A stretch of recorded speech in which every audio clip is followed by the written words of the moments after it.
We're going to start recording. Okay, we're recording. Okay, welcome everyone to West Side Wednesdays. This is our 7th shiur, virtual shiur, and our speaker tonight is Hillel Fried. And the shiur is, I'll do just the main dedication, which I have to find. Okay, West Side. Hi, Yuri. The WSW, because it's no longer on Wednesdays, WSW Virtual Shiur is dedicated to Zecher Nishmat, a close friend, a father of 6, grandfather of many, was loved by many Jewish communities around the world. Abraham Yitzhak Ben Chana, who passed away, it's now like a month ago from COVID. So we have the shiur in his memory, Abraham Yitzhak Ben Chana, and may his neshama have an aliyah, and then we daven for a refuah shlema of those who are dealing with the current virus and friends that need our davening, and Pina will read that out after the shiur. So with that, I will turn it over to Hillel Fried, who needs no introduction and who is currently joining us from San Francisco. Thank you for being with us today on the West Coast. No problem. Thank you for having me. So obviously we're dealing today with Zionism, anti-Zionism. The idea is because of Yom Ha'atzmaut, which is obviously, I think, a very appropriate time to discuss this. The idea as I envisioned today would be to discuss, first of all, the historical background of the main source that the Rebbe from Satmar uses. First of all, to explain the historical background about 2,000 years ago to the year 500 CE, and to really lay the foundation to at least know where different streams, whether it's Zionism, anti-Zionism, come from. It's something that, at least from a historical Mishnaic and Talmudic era, I spent a lot of time investigating this over my master's in Hebrew University. Obviously, I'll disclose that I am Zionist, so I guess I'm biased, but at the same time, I'm going to try to be as objective as possible with demonstrating the reasons of the other party, and then I guess I'll address whoever is Zionist. At least I'm sure there's one Zionist here with the flag of Israel, but all jokes aside, of how I think we should approach, at least again theologically, because I think that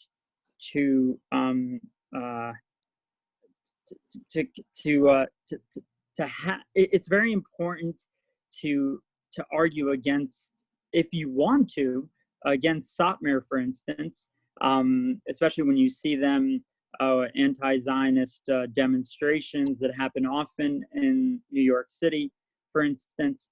We obviously can't forget the meeting with Ahmadinejad, for instance. I would say it's almost more important than why currently you may view it as a mistake of what they're doing and you disagree with them. More importantly, I would argue to understand where they're coming from. And again, because they're doing it from a religious point of view, and especially if you believe in whether, even if you're, so to speak, not considered a religious person, it's very important to know how to combat those theological and it's sometimes even compelling arguments that they may present. So I guess with no further ado, let's start and go back to, I guess, in the life of a nation, one of the big turning points that basically Judaism is shaped in light of what happened really 2,000 years ago, 1,900 years ago, until today. And some scholars even argue that that's how Judaism actually survived until today. Those already have to do with other arguments and why. Again, I'm speaking from a scholarship point of view, and then we're going to go more to a religious point of view, given that this is a shiur. And again, personally, I agree with that interpretation and line of thought. So, getting into it, the year 70 CE, the destruction of the temple. Then in the year 132 to 135 CE, the Bar Kokhba revolt. The reason why these are crucial dates to understand, until today, the arguments, once it was Babylonia versus Jerusalem, today some would argue it's Brooklyn versus Jerusalem, and what we focus on.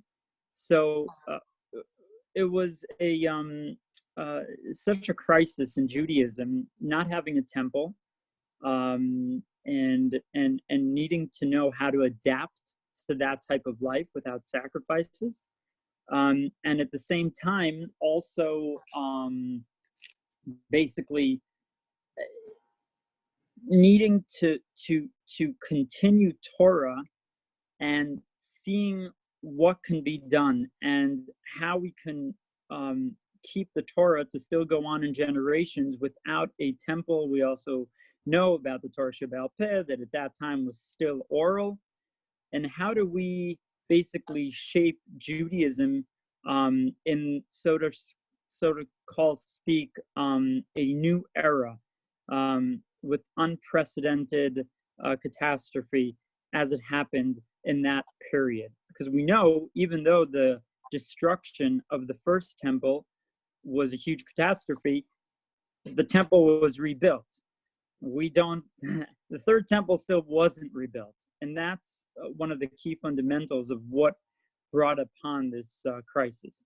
Now, just so we know what happened in the year 70, the Bar Kokhba revolt, according to historians in that time, was from a life loss point of view and from a disbursement of the Jewish people point of view, was a bigger tragedy than the destruction of the temple. Tacitus quotes, for instance, that the city of Beitar had rivers of blood flowing. According to some records, 120,000 people were just killed in that city alone. Talking about records from between 300,000 to 500,000 people who died in that revolt, which is the real turning point. So to speak, if we speak about the desolation of Israel, the land of Israel, that was the major turning point, even more so than the destruction of the Second Temple. There are records that equate that at that time 10 Jewish slaves were worth a meal of a horse for one day. It was such an inflation in Jewish slaves. We're talking about hundreds of thousands casualties, hundreds and hundreds of thousands of slaves. And in a way, that was the major turning point. Fun fact, or not so much fun fact, we'll re-say in the Haggadah on the 5 rabbis who sit in Bnei Brak, that was in the aftermath of the Bar Kokhba revolt. It's a total different topic, but it's just to put the historical context there. Okay, so as a result, and then we're gonna drop the historical aspect. As a result of the Bar Kokhba revolt, we see a constant, on the one hand, we see that around the end of the 2nd century, for about 150 years, we have a renaissance of Jewish communities, Jewish Torah scholarship, up mainly in the north part of Israel, if it's in Tiberias, if it's in the Galil, etc. In the year 200, Rabbi Yehuda Hanassi composes the Mishnah, and then they start composing the Yerushalmi Talmud. And Israel, I would say, is still a stern beacon of Torah. In fact, it still has the lead on Torah scholarship, and it's still the main hub. However, with time, and specifically from the year 325, when the Roman Empire converts to Christianity, the um, the um, the decrees and uh, the different the decrees and the persecutions, sorry, in the land of Israel become really harsh, in an attempt to now, not that there wasn't anti-Semitism before, but now it comes also from a religious point of view of trying to convert them. Christianity was pretty much has developed by that period, and and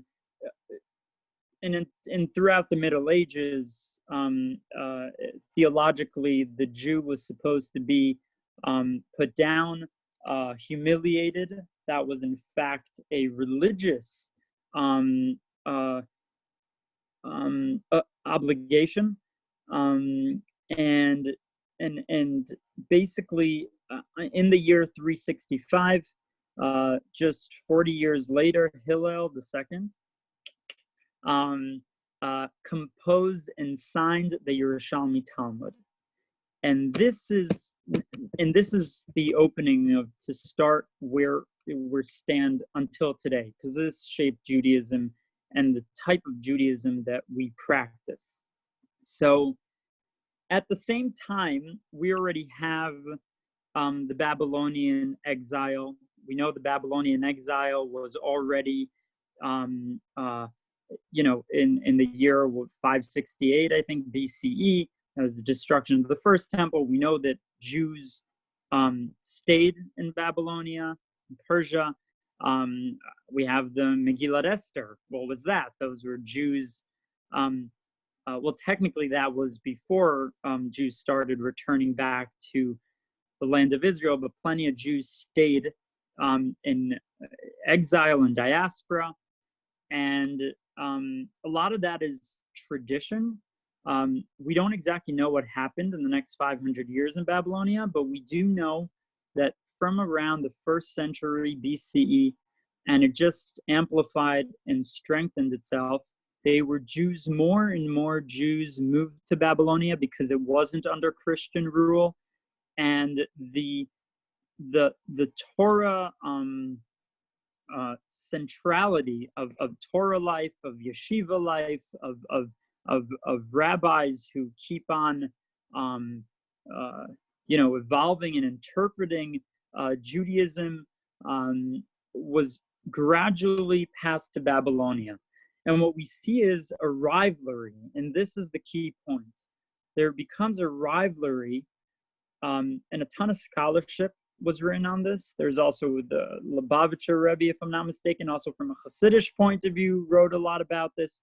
But there starts to be a big schism. There starts to be huge rift between the communities on a certain political argument, if you want. But this is not just, a cynical argument of political power. It comes from real crisis.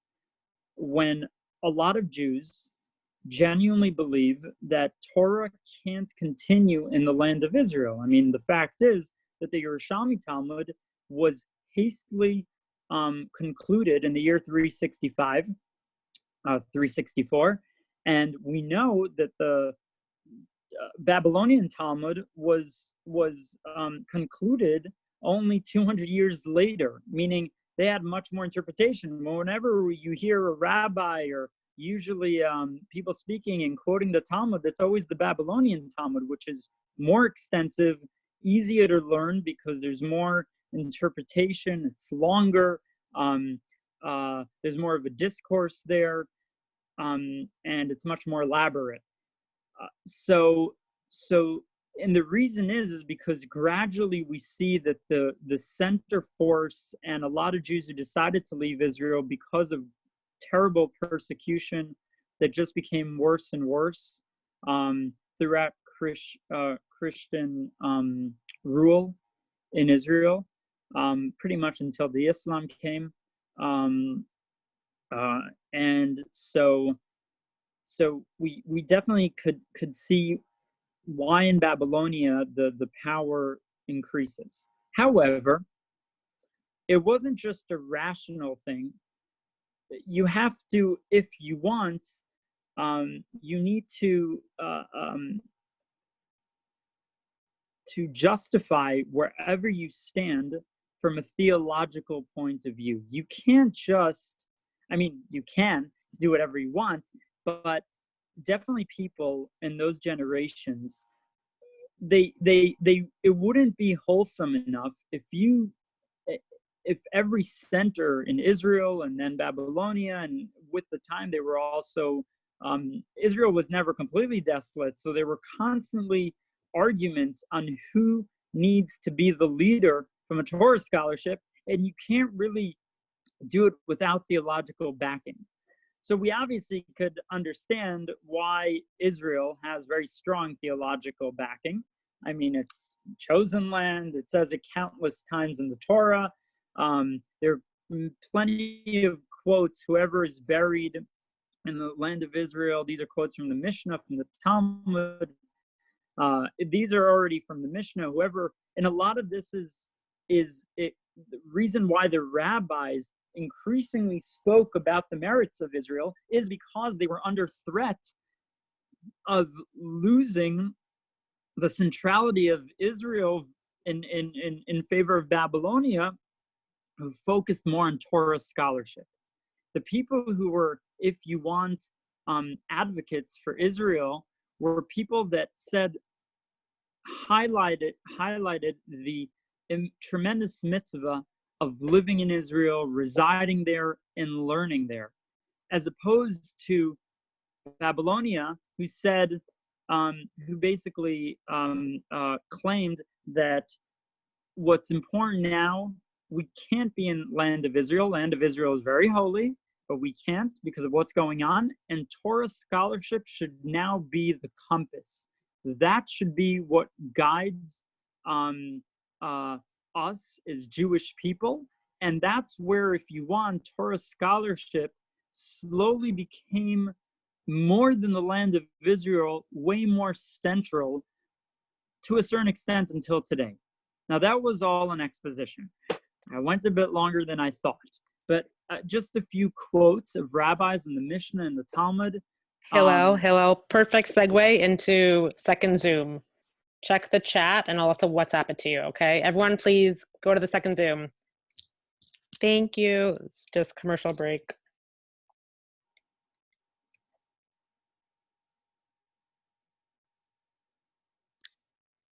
And Leora, you're good to post on the Facebook? Leora, LA. Leora, Leora, New York. I'm on my phone. You want me to post it? I can't. I'm trying to copy your thing. Yeah, you want to post it to just... No worries. I'll post it. No worries. Okay, amazing. Okay, guys. See you in a minute. Everyone else got it? Uri, you got it? Alana. Uri and Alana, see you on the next one. Okay, bye, guys. Link in Facebook.